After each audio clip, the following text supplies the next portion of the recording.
Hey healthy bunnies! It is now winter time and it's truly the most wonderful time of the year, but what's tough is there's a lot of desserts and a lot of gatherings and it's really easy to pack on the pounds. We're kind of far away from summer where we wanted to stay fit, we're more active, so what I want to do for you is give you some tips on how not to pile on the pounds during the holidays. So my first tip is do lots of walking. Walking to me is amazing exercise. It's low impact, it's a stress reliever. So one thing that I will do is instead of driving, if I have to go to the store to pick up something small like some milk and maybe, I don't know, something else like, you know, I just go there, I walk, because if the store is maybe a mile or a mile and a half, then I have now gotten my fitness in and I've been able to do my errand. So another thing too, I sometimes walk to the post office to drop things off. It's I think 1.25 miles from my house, so I just put on my walking shoes. Sometimes I even bring my iPod and just get a little fitness in, but it's a great way to socialize with your family and friends and also relieve stress. And speaking of stress, the next tip for not piling on the pounds is to manage your stress. The holidays can be extremely stressful. You might have family members visiting from out of town. This might be your first time ever hosting Thanksgiving or Christmas at your house. Whatever it is, it can be a very stressful time, but you have to not let that stress get to you. And you've also got to find ways to combat the stress. Because keep in mind, if you do nothing to combat the stress, it is cumulative. You have to do something about it. So whether it is slowing down in the evening and taking a bath instead of taking a shower, or having like a nice cup of chamomile tea, or reading a book that sort of just takes you away, like some kind of book that, you know, really holds your interest. Do something that relieves your stress levels. Don't let it get to you that I have to have all these things done before the end of the year. Think about your health and be mindful of that and make that your priority. You're going to be in better condition to take care of all the things you need to take care of. So keep it in mind, manage your stress. And my next tip is to get enough sleep. Now I know this one is tough because I will go 5 or 6 days with, you know, just great sleeping habits, and then I'll have that one day where I stay up past midnight and then I'm back off track again. So you want to keep yourself on track.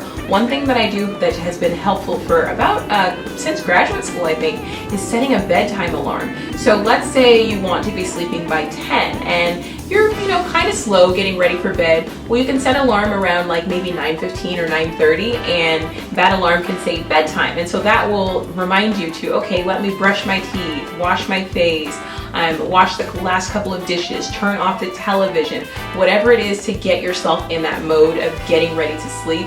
And just like when we were kids and we had a bedtime, we human beings thrive on habits. So you've got to have good habits of when you go to bed, so that way your body will be ready to sort of wind down and get to sleep.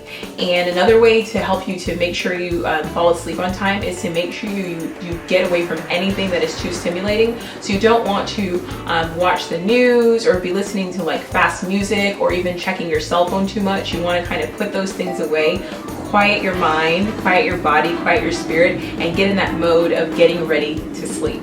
The next step is to limit your desserts. And I know this one's hard because there are certain desserts that I so look forward to. Pumpkin pie, sweet potato pie, pecan pie.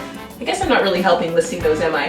But things that I look forward to during the holidays, I kind of don't really want to not eat because I can't get it except for any time but the holidays. But you limit them, so it doesn't mean no dessert. So what you do is you make sure you cut yourself a very small piece of pie, or you just have a few bites, or a lot of stores now have mini desserts, and that is great for portion control.